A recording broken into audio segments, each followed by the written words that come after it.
নমস্কার, আপনারা দেখছেন ডিজিটাল খবরিলাল বাংলা।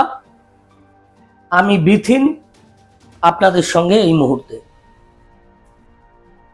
পশ্চিমবঙ্গ ছাত্র সমাজ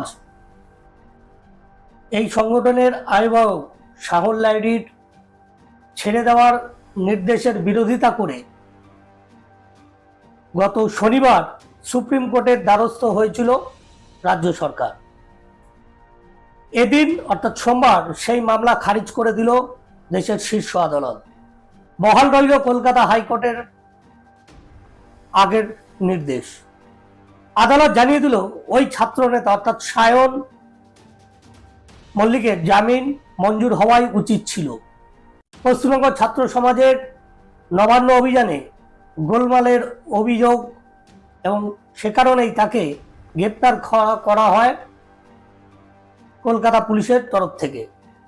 এরপর গত শুক্রবার কলকাতা হাইকোর্টের বিচারপতি অমৃতা সিনহা নির্দেশ দিয়েছিলেন যে শনিবার বেলা 2টোর মধ্যে তাকে ছেড়ে দিতে হবে, এবং সেই মতোই তাকে ছেড়ে দেওয়া হয়। এবং এও নির্দেশ দেওয়া হয়েছিল যে আদালতের নির্দেশ ছাড়া কোনো রকম পদক্ষেপ তার বিরুদ্ধে গ্রহণ করা যাবে না।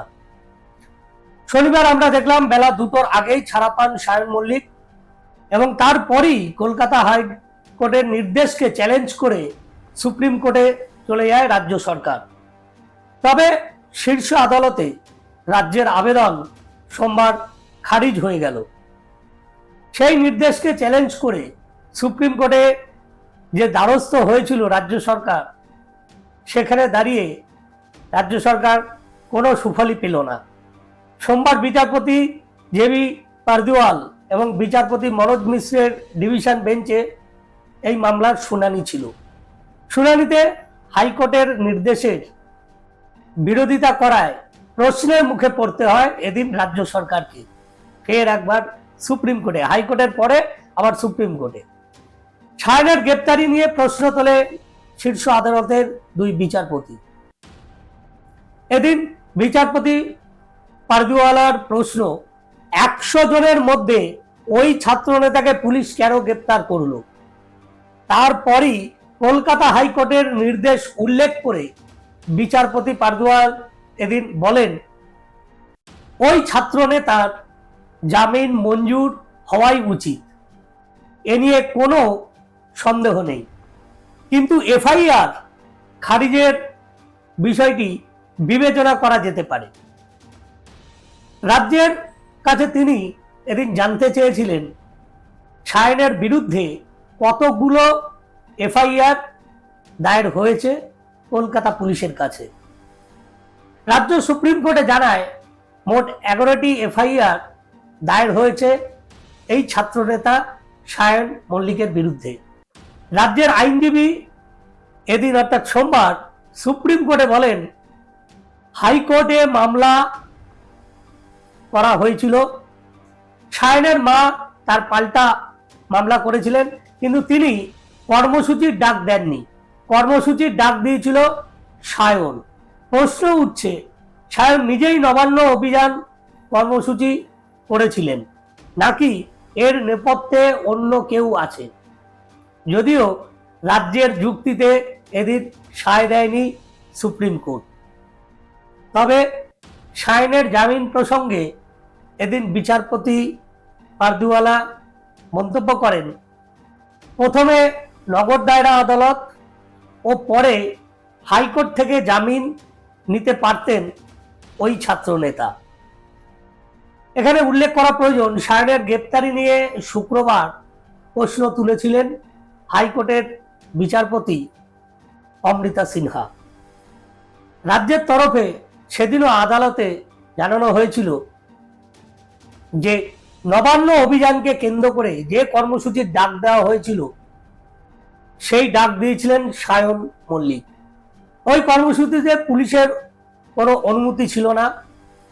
এছাড়াও ওই জমায়েত এবং মিছিল থেকে পুলিশের ওপর আক্রমণ চালানো হয়। সেদিন বিচারপতি অমৃতা সিনহার এজলাসে রাজ্যের যুক্তি ছিল ওই কর্মসূচি কোনোভাবেই শান্তিপূর্ণ ছিল না। সায়নের গ্রেপ্তারির পক্ষে যুক্তি সাজাতে গিয়ে তাকে প্রভাবশালী তকমাও দেওয়া হয়েছিল, যদিও সেই তকমা আমরা জানি কলকাতা হাইকোর্টেও নস্যাৎ হয়ে যায়। তবে বিচারপতি অমৃতা সিনহা প্রশ্ন ছিল সেদিন যে সায়ন কোনো রাজনৈতিক সংগঠনের সঙ্গে যুক্ত আছে কিনা বর্তমানে। জবাবে রাজ্য সরকার জানিয়েছিলেন তিনি ছাত্র নেতা। একথা শুনে বিচারপতি তারা ফের রাজ্যের আইনজীবীকে প্রশ্ন করেন, সেক্ষেত্রে সায়নকে কিভাবে প্রভাবশালী বলা হচ্ছে। রাজ্যের যুক্তি ছিল সায়ন প্ররোচনামূলক বক্তব্য রেখেছিলেন সংবাদ মাধ্যমের সামনে, যদিও এই কর্মসূচির আগে তারা কলকাতা প্রেস ক্লাবে যে সাংবাদিক বৈঠক করেছিল সেখানে কোনো রকম প্ররোচনামূলক বক্তব্য ছিল না বলেই সায়নের পক্ষ থেকে জানানো হয়। অর্থাৎ সায়নের যিনি আইনজীবী ছিলেন তিনি তাদের সাংবাদিক বৈঠকের দিনের কি বক্তব্য ছিল সেটা বিচারপতি অমৃতা সিনহার সামনে তুলে ধরেছিলেন, এবং সেখানে দাঁড়িয়েই তিনি তুলে ধরেছিলেন যে সায়ন এবং আরো যে দুজন যারা এই আহ্বানের ডাক দিয়েছিলেন তারা কেউই কোনো রাজনৈতিক দলের সদস্য নন। তারা একে অপরের সোশ্যাল মিডিয়ায় আলাপ এবং বন্ধুত্ব, এবং সেখান থেকেই এই আরজিকর কাণ্ডে তারা একটা ডাক দিয়েছিলেন, একটা কল করেছিলেন নবান্ন অভিযানের বিচারের দাবিতে। সেখানে তাদের কোনো রাজনৈতিক যোগাযোগ নেই এই দাবি কিন্তু সায়নের আইনজীবী তুলে ধরেছিলেন এবং সেটা প্রাধান্য পেয়েছিল। এখন বিষয় হচ্ছে কলকাতা হাইকোর্টে যখন মাননীয় বিচারপতি অমৃতা সিনহা জামিনে মুক্তি দিলেন সায়ন মল্লিককে এবং নির্দেশ দিয়ে দিলেন কলকাতা হাইকোর্টের তরফ থেকে যে শনিবার দিন বেলা 2টোর আগেই সায়ন মল্লিককে মুক্ত করতে হবে কলকাতা পুলিশকে, কিন্তু দেখা গেল যে রাজ্যের মানুষের সাধারণ করের টাকা এর আগেও বহু ক্ষেত্রে সে নারদা সারদা থেকে শুরু করে নিয়োগ দুর্নীতি, পৌরসভা নিয়োগ সংক্রান্ত দুর্নীতি, বহু ক্ষেত্রে গরু পাচার, কয়লা পাচার, বহু ক্ষেত্রেই আমরা দেখছি যে রাজ্য সরকারের একটা ট্র্যাডিশন হয়ে দাঁড়িয়েছে যে রাজ্যের সাধারণ মানুষের করের টাকায় যখন তখন সুপ্রিম কোর্টে চলে যাওয়া এবং সেখানে দেশের অন্যতম বিশিষ্ট নামী আইনজীবীদের নিযুক্ত করা, যারা কিনা এক একটা সিটিং এর জন্য কয়েক লক্ষ টাকা তাদের পারিশ্রমিক, এবং সেই টাকা হচ্ছে রাজ্যের সাধারণ মানুষের করের টাকা। সেখানে তারা এই সায়ন মল্লিককে আবার জেলে পড়ার জন্য আমরা দেখলাম শনিবারই যে মুহূর্তে সায়ন মল্লিক কলকাতা হাইকোর্টের নির্দেশে জামিনে মুক্ত হলেন, সেই দিনই গত শনিবার দিনই রাজ্যের তরফে সুপ্রিম কোর্টে চলে যাওয়া হলো যাতে করে এই জামিন আটকানো যায় এবং সায়ন মল্লিককে আবার জেলে পড়া যায়।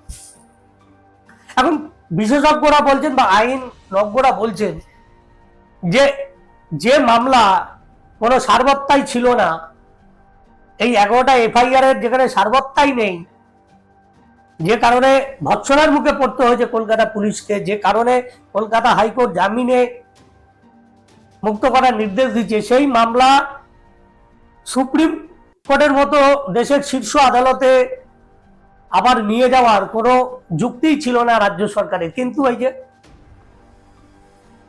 টাকা তো কারোর পকেটের বা ব্যক্তিগত নয়, জনগণের টাকা, কি বা গেল এলো সেটা নিয়ে যা খুশি খরচা করলেই হয়ে যায়। আমরা তো দেখতেই পাচ্ছি যে রাজ্যের বিভিন্ন কিছুতেই দেখা যাচ্ছে রাজ্যের সাধারণ মানুষের করের টাকা কিভাবে বিলি বন্টনের ব্যবস্থা করা হয়েছে। কোথাও পুজো, দুর্গা ভান্ডার, কোথাও লক্ষ্মীর ভান্ডার, কোথাও ক্লাবগুলোকে অনুদান, এইসব ভাবে রাজ্যের সাধারণ মানুষের করের টাকা বিলি বন্টনের একটা ব্যবস্থা করা হয়েছে। রাজ্যের সাধারণ মানুষের করের টাকায় সিভিক ভলেন্টিয়ার নামে রাজাকার তৈরি করার চেষ্টা করা হচ্ছে। বিভিন্ন অভিযোগ এই মুহূর্তে উঠতে শুরু করেছে।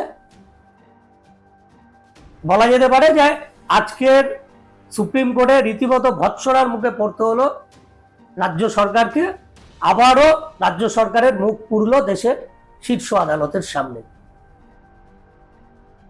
এখন এই পদক্ষেপগুলিকে বহু রাজনৈতিক ব্যক্তি বা বিশ্লেষক তারা মনে করছে যে রাজ্য সরকারের আরজিকর কাণ্ডকে কেন্দ্র করে এই ধরনের পদক্ষেপ আরো আগামী দিনে রাজ্য সরকারকে খাদের কিনারায় নিয়ে যাচ্ছে। এখন কতটা খাদের কিনারায় গিয়ে পৌঁছাচ্ছে রাজ্যের শাসক দল, সেটা সময় বলবে। আমরা সেদিকে তাকিয়ে থাকবো এবং আপনাদের আগামী দিনে সব স্তরে বিষয়গুলো এরকম ভাবে সামনে আসবে আপনাদের সামনে তুলে ধরার চেষ্টা করব। সাবধানে থাকবেন, ভালো থাকবেন, সুস্থ থাকবেন। নমস্কার।